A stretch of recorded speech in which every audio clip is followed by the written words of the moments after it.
nom du Père, du Fils et du Saint-Esprit. Amen. Mes très chers frères et sœurs, nous célébrons aujourd'hui Saint Félix de Valois.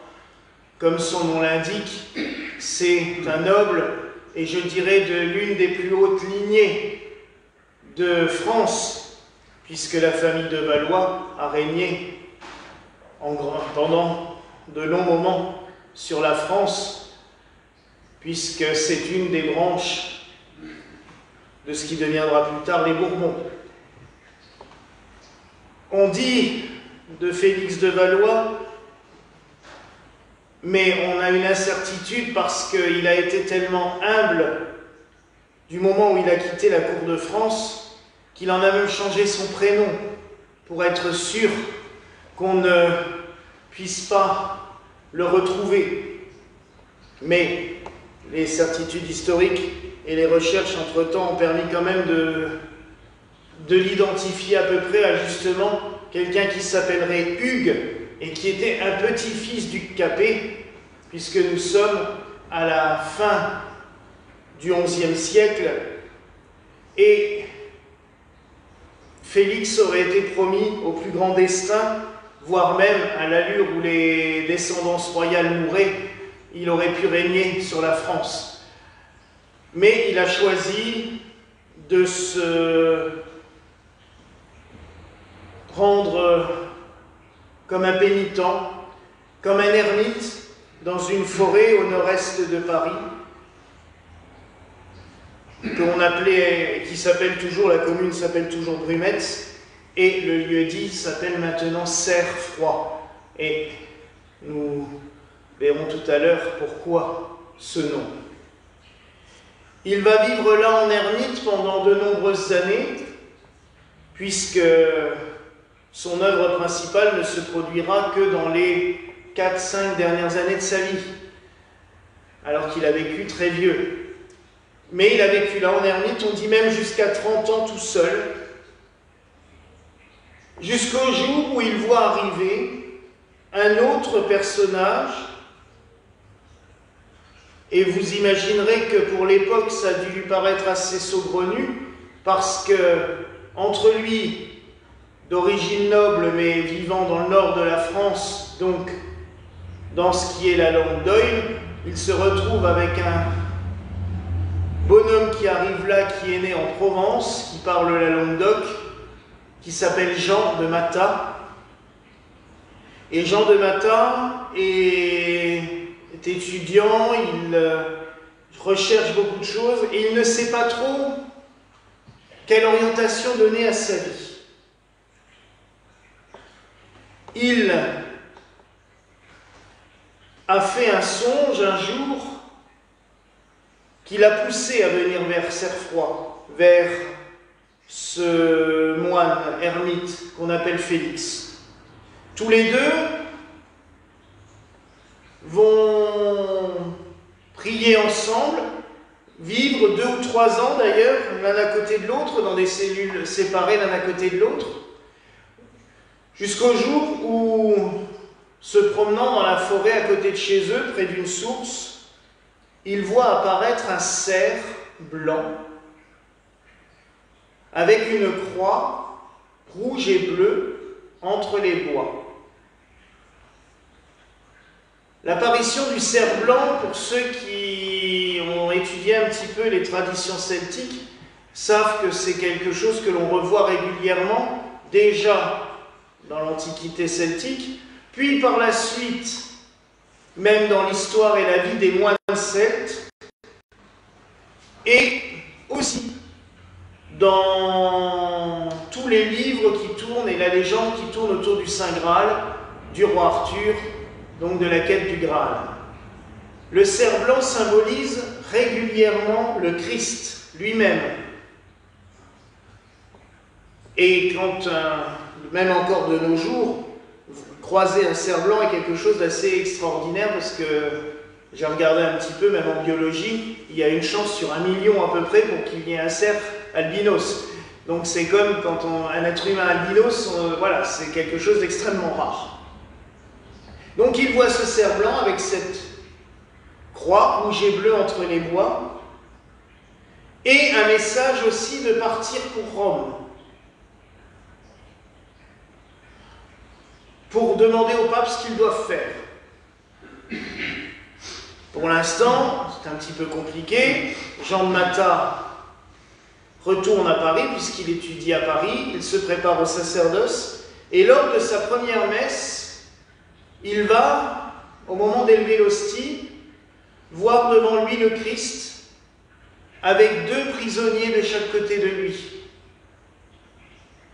Un musulman, un européen, et le Christ qui défait leur chaîne. Il se dit, tiens, est-ce la mission que nous avons? Il retourne à Cerfroy, il en parle à Félix de Valois.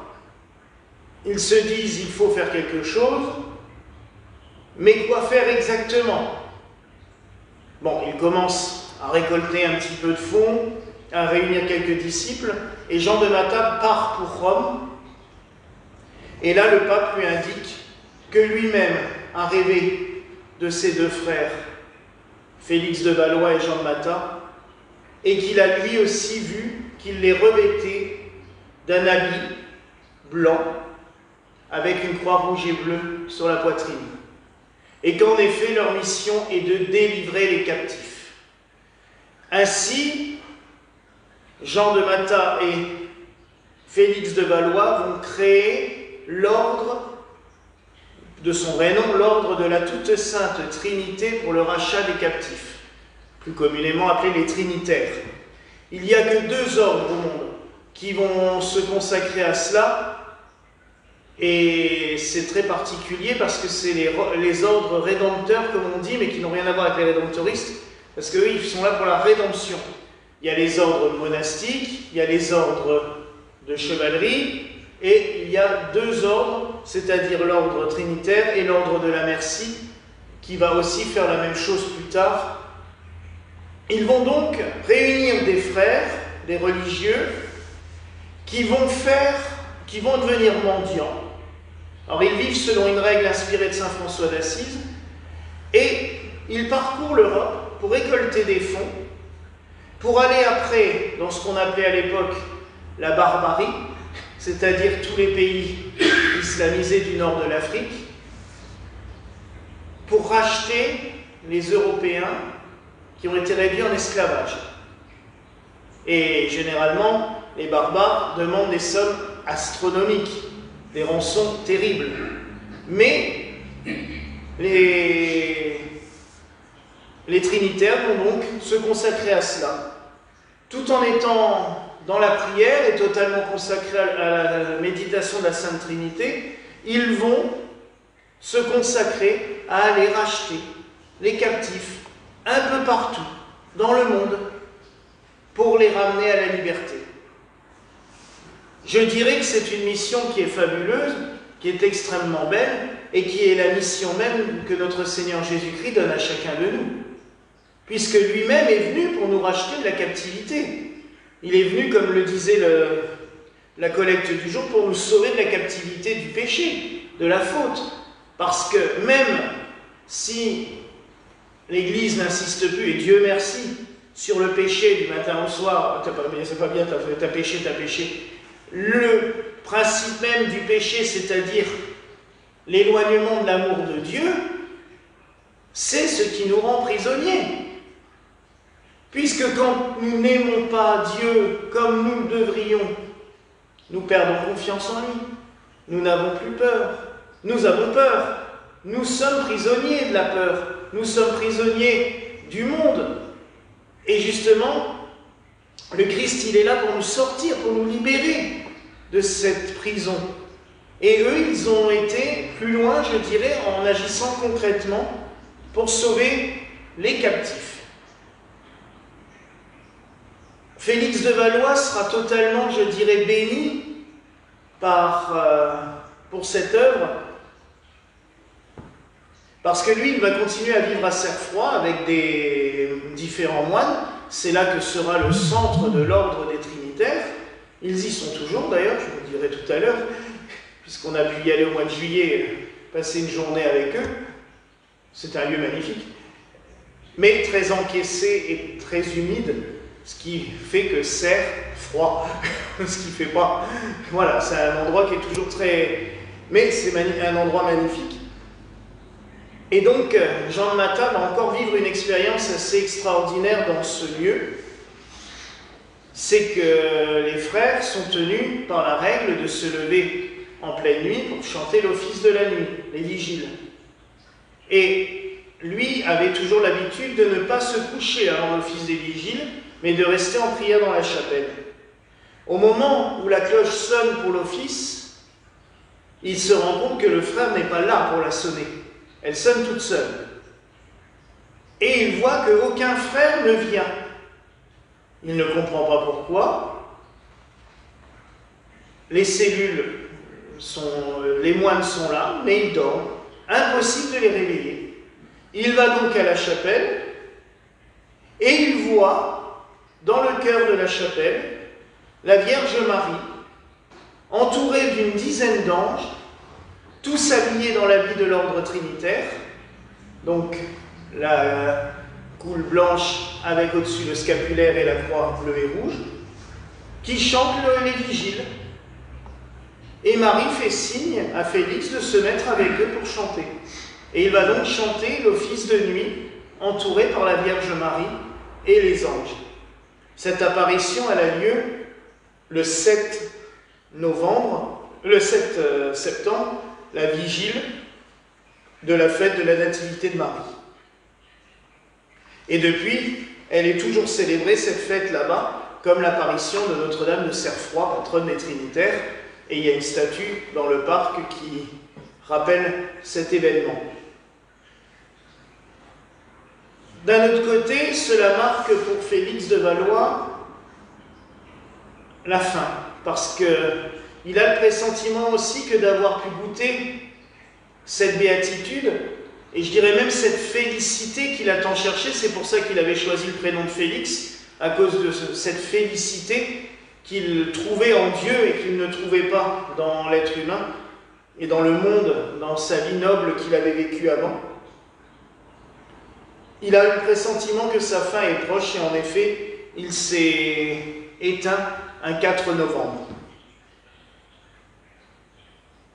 L'ordre des Trinitaires existe toujours, beaucoup plus en Espagne et en Italie, parce qu'en France, la Révolution l'a quand même pas mal décimé. Il a ressuscité un petit peu à la fin du XIXe siècle, avec quelques frères, dont beaucoup d'Alsaciens. C'est ce que j'ai appris en allant là-bas, c'est qu'il y avait beaucoup d'Alsaciens qui ont participé à la résurrection de l'ordre. On ne sait toujours pas le lien d'ailleurs avec ton grand-oncle, mais en tous les cas, c'est comme ça qu'on a connu l'ordre trinitaire. C'est parce que Philippe avait un tableau des refondateurs de l'ordre trinitaire à la maison qu'on a ramené là-bas, mais ça nous a permis de découvrir vraiment quelque chose de très beau. Et maintenant, il se consacre surtout, parce qu'il n'y a plus d'esclaves, Dieu merci, enfin plus tellement, on ne peut plus les racheter comme ça de toute façon, mais il se consacre à la visite des prisons et à aussi aider les captifs de la pauvreté, comme ils le disent. Donc ils aident les SDF à Paris, les pauvres, sur le lieu à Cerfroy. Ils recueillent régulièrement aussi des SDF qu'ils logent dans des petits appartements dans une maison à part, pour qu'ils aient une certaine autonomie, qu'ils puissent s'occuper du jardin, vous voyez, pour essayer de les réacclimater à une vie un petit peu normale. Mais ce que je trouve très beau, c'est deux choses dans la vie de Saint Félix. C'est que franchement, si on y réfléchit bien, vu la naissance qu'il avait, s'occuper des prisonniers et tout ça, il ne pouvait rien en avoir à faire. C'est encore une fois, cela montre à quel point le Seigneur peut nous emmener sur des chemins qu'on n'a pas envie du tout, ou qu'on croirait totalement impossibles dans nos existences. Mais Dieu a décidé que tu irais là, et des fois il faut y aller, et c'est vrai que la surprise est plutôt bonne. D'un autre côté, il y a aussi cette méditation du mystère de la Trinité. Et en plus, j'aime beaucoup parce que les couleurs, et ça va vous rappeler quelque chose, blanc d'abord, la pureté divine, la pureté des origines. Le bleu et le rouge, c'est l'amour et la miséricorde. Le bleu, la miséricorde, et le rouge, l'amour. C'est merveilleux. Et c'est vrai qu'entre la pureté du Créateur, l'amour du Christ qui s'est offert pour nous, et l'Esprit Saint, et la miséricorde qui est un petit peu, je dirais, l'œuvre de l'Esprit Saint, parce que faire miséricorde, vous savez que, j'en parle souvent quand on fait le dimanche de la miséricorde, faire miséricorde, ce n'est pas juste être ému en disant « Oh les pauvres, oh bah c'est triste ». Non, miséricorde, c'est prendre pitié avec le cœur. C'est la pitié qui vient vraiment du cœur, c'est-à-dire que cela nous bouleverse au plus profond, cela nous transperce le cœur de voir quelqu'un malheureux, qu'on va l'aider, qu'on va le soutenir. Et les œuvres de miséricorde, c'est-à-dire accueillir, soigner, libérer les captifs, c'était une des œuvres de miséricorde de l'Église. Ça demande un engagement personnel. Et on a besoin de l'Esprit Saint pour faire cela. Ça, on ne peut pas le faire tout seul. Parce qu'on sait pertinemment, et j'ai encore entendu ça hier dans un film, mais c'est quelque chose que je vous dis régulièrement aussi, c'est tellement plus facile de faire du mal à quelqu'un que de faire du bien. Parce que faire tomber quelqu'un, il suffit juste de tendre le pied, un croche-pied, c'est vite fait. Faire du bien, il faut se pencher et le ramasser, au risque de se blesser soi-même, d'être entraîné dans la chute. Vous voyez, c'est toujours... mais le Seigneur nous invite justement à nous pencher vers celui qui ne va pas, à ouvrir la porte, à n'être jamais fermé, jamais. Et au lieu de passer son temps à dire « Oh, lui, il fait ça, c'est pas bien. Oh, bah, lui, il a fait ça, c'est pas bien. Oh, bah, lui, t'as vu, oh, moi, à sa place, hein. » À sa place, est-ce que nous sommes à sa place? Est-ce que nous savons pourquoi il fait cela? Est-ce que nous savons pourquoi il vit de telle manière? On n'en sait rien. Ni vous, ni moi, personne. Mais il faut juste se laisser guider par le Seigneur, par l'Esprit Saint, justement, pour trouver comment, non pas forcément les aider, parce que tout le monde ne se demande pas de l'aide quand il est dans l'erreur, ou quand il fait quelque chose, mais pour les comprendre, pour les écouter, parce qu'il faut déjà aussi de la force pour se mettre à l'écoute, dire « Ok, moi personnellement, je ne suis pas d'accord », se dire dans sa tête « Moi je ne suis pas d'accord avec ce qu'il fait, mais pourquoi il le fait? Donc je vais l'écouter, qu'est-ce qu'il a à me dire? Ah, oui, d'accord. C'est vrai que dans cette situation-là, je ne sais pas si je serais mieux ou je pourrais faire mieux, parce que des fois on ne peut pas mieux faire. Et là, on peut aider mieux, en disant, mais voilà, est-ce que si je t'aide à faire ça, tu pourrais changer quelque chose?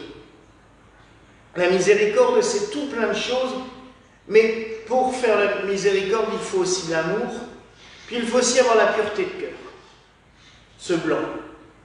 Parce que si l'on fait, comme je vous l'ai déjà dit, aimer en attendant quelque chose de quelqu'un, c'est déjà foutu. Alors je sais que c'est du Brel, aimer sans rien attendre en retour, mais c'est cela. C'est tout à fait cela. Pour quelqu'un qui ne croyait pas en Dieu, je trouve que ces paroles sont souvent beaucoup plus bibliques que... Mais voilà, et la miséricorde c'est pareil, il faut le faire avec une pureté de cœur. Il ne faut pas commencer à vouloir faire de la miséricorde en se disant « Ah, je vais faire ça parce que ça fera bien ». Ou comme certains, si j'aide un pauvre, ça me fait des jours de purgatoire en moins plus tard. Parce que dans le temps, on avait des indulgences quand on faisait des œuvres de miséricorde. Alors, les gens, c'était impressionnant. Des fois, on retrouve des missels et on voit la liste des indulgences au fond du missel. Et puis, j'ai déjà vu des gens qui mettaient des petits traits à côté en disant « Bah tiens, j'en ai fait une. Bah tiens, j'ai fait ça. » Donc, je pense que dans leur tête, ils calculaient le jour de purgatoire qu'ils avaient en moins. C'est pas cela que le Seigneur nous demande. Il veut qu'on fasse les choses du plus profond de notre cœur. Et franchement, pour l'époque, 12e, 13e siècle, ils ont été courageux. Parce que c'était pas 11e, c'était 13e. Et 12e et 13e siècle, il est mort en 1212. Il fallait avoir envie d'aller dans ces pays-là pour aller racheter des captifs. Parce que vous aviez 95% de chance d'être prisonnier aussi. Et de vous retrouver vous aussi en prison, si ce n'est pas la gorge tranchée. Vous savez, Saint François, au même moment, est allé aussi, lui, en Égypte et voir le sultan. Lui, il s'en est sorti, mais il y a plusieurs frères franciscains qui se sont fait couper la tête à la même époque. Donc, c'est pas comme nous. Nous, je dirais que c'est pas compliqué d'aller voir un pauvre dans la rue et de l'aider. Eux, c'était un engagement quand même qui était... Et surtout des changements de vie qui étaient souvent beaucoup plus radicaux que les nôtres. Parce que quand on ne nous demande jamais de changer de vie aussi radicalement que ce que c'était à l'époque. Donc, c'est un exemple que peut nous laisser Saint Félix de Valois. Et demandons au Seigneur de nous aider. Et qu'en contemplant la Sainte Trinité dans ses œuvres, Père, Fils et Saint-Esprit, nous puissions avancer sur ce chemin, à la découverte aussi de ce que le Seigneur met devant nos pas, parce que c'est vrai que des fois c'est des surprises. On voit des choses, on dit « Ah tiens, bon, ok, il faut que je fasse ça sans doute ». C'est les missions que le Seigneur nous donne. Accueillons-les le cœur grand ouvert, et surtout, ayons toujours le cœur grand ouvert pour toutes et tous que nous croisons, parce que là aussi, comme il nous l'a dit lui-même, dans le plus petit que vous croisez, c'est moi que vous croisez. Donc, ne jamais rejeter personne. Voilà la grâce que je nous souhaite au nom du Père, du Fils et du Saint-Esprit.